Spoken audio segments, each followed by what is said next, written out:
I'm Max Dalton, and in this video I'll show you how to disable game mode on your Windows 11 computer.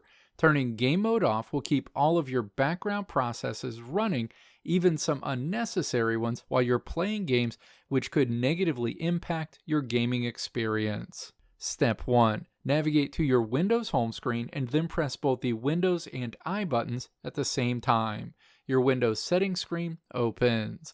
Step 2. Click Gaming in the menu on the left side of this screen. Associated options are shown on the right side of the screen. Step 3. Click Game Mode in this menu. Step 4. Click to toggle Game Mode off on the next screen.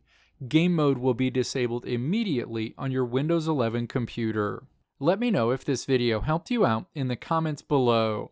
If you liked what you saw here, click the video links on the right side of the screen to check out another video.